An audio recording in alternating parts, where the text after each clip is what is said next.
Assalamualaikum warahmatullahi wabarakatuh. Perkenalkan, saya Nabila Az-Zahra. Pada kesempatan kali ini saya akan mempresentasikan laporan yang berjudul uji validitas dan reliabilitas tingkat kesukaran daya beda butir dan keberfungsian distraktor berbasis TIK serta uji coba soal di sekolah atau baik. Selanjutnya kita menuju bab 1 dan bab 2 akan saya jelaskan dengan singkat. Kegiatan ini bertujuan untuk mengetahui kualitas instrumen soal bahasa Arab kelas 3 yang telah diuji coba kepada 20 siswa di SD Kreatif Insan Robbani.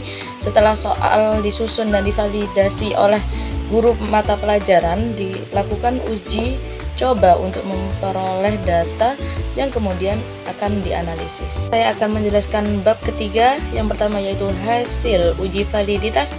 Berdasarkan hasil uji validitas terhadap 20 soal, diperoleh 16 soal valid dan 4 soal tidak valid, yaitu nomor 11, 15, 17, dan 19. Suatu soal dinyatakan valid apabila nilai signifikansi kurang dari 0,05. Hal ini menunjukkan bahwa soal tersebut mampu mengukur apa yang seharusnya diukur. Contohnya pada soal nomor 1 diperoleh nilai signifikansi sebesar 0,031.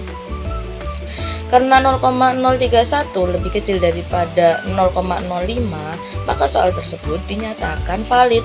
Begitu pula dengan nomor 4 yang memperoleh nilai signifikansi 0,001, sehingga termasuk soal yang sangat baik dengan nilainya jauh di bawah 0,05.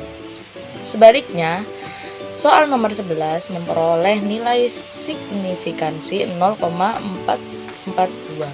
Karena 0,442 lebih besar dari 0,05, maka soal tersebut dinyatakan tidak valid dan perlu direvisi. Hal yang sama terjadi pada soal nomor 15, 17, dan 19. Dengan demikian, dapat disimpulkan bahwa sebagian besar soal sudah mampu mengukur kemampuan siswa dengan baik sehingga layak digunakan sebagai. Baik, selanjutnya saya akan menjelaskan tentang hasil uji reliabilitas. Berdasarkan hasil analisis diperoleh nilai reliabilitas sebesar 0,72. Karena nilai reliabilitas yang diperoleh adalah 0,72, maka berada pada rentang 0,61 sampai 0,80 sehingga termasuk kategori tinggi. Artinya, instrumen soal memiliki tingkat konsistensi yang baik. Jika soal digunakan kembali pada kondisi yang sama, maka hasil yang diperoleh cenderung tetap dan dapat dipercaya.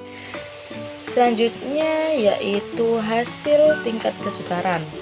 Hasil analisis menunjukkan terdapat 12 soal kategori mudah, 6 soal kategori sedang, dan 2 soal kategori sukar.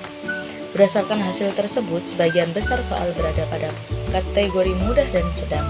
Hal ini menunjukkan bahwa soal sudah sesuai dengan kemampuan siswa kelas 3 SD dan tidak terlalu sulit untuk dikerjakan. Baik. Selanjutnya yaitu hasil daya beda. Hasil analisis daya beda menunjukkan 11 soal kategori baik, 7 soal kategori cukup, 2 soal kategori kurang. Karena sebagian besar soal berada pada kategori baik, maka soal mampu membedakan siswa yang memiliki kemampuan tinggi dan siswa yang memiliki kemampuan rendah. Selanjutnya adalah hasil analisis distraktor. Distraktor atau pengecoh berfungsi untuk mengecoh siswa yang belum memahami materi. Pada hasil analisis, sebagian besar distraktor berfungsi dengan baik karena masih ada siswa yang memilih pilihan jawaban selain jawaban yang benar. Hal ini menunjukkan bahwa pilihan jawaban yang dibuat tidak terlalu mudah ditebak dan mampu membantu mengukur pemahaman siswa secara lebih objektif. Yang terakhir yaitu ada rekapitulasi kelayakan soal. Berdasarkan seluruh hasil analisis diperoleh 17 soal diterima, 3 soal direvisi, dan 0 soal dibuang. Hal ini menunjukkan bahwa sebagian besar soal telah memenuhi syarat sebagai instrumen evaluasi pembelajaran. Soal yang direvisi perlu diperbaiki pada aspek tertentu agar kualitasnya semakin baik sebelum digunakan kembali. Baik, selanjutnya adalah kesimpulan.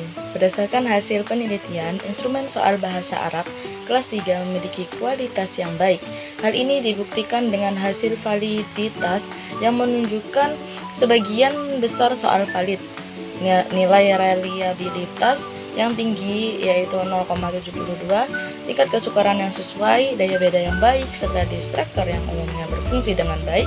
Oleh karena itu, instrumen soal layak digunakan sebagai alat evaluasi pembelajaran. Selanjutnya yaitu saran. Guru diharapkan terus meningkatkan kualitas soal evaluasi.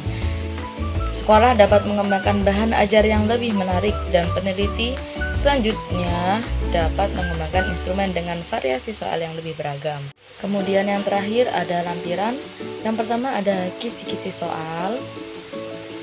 Yang kedua ada instrumen soal. Dan yang ketiga ada hasil validasi ahli, hasil validasi. Kemudian ada dokumen kegiatan ketika saya menguji soal. Yang terakhir ada output analisis Excel. Bukan, itu yang kelima. Yang terakhir ada daftar peserta uji coba. Selesai. Dikarenakan saya sudah mengajar di sana, jadi saya tidak ada izin observasi. Sekian presentasi dari saya, kurang lebihnya mohon maaf.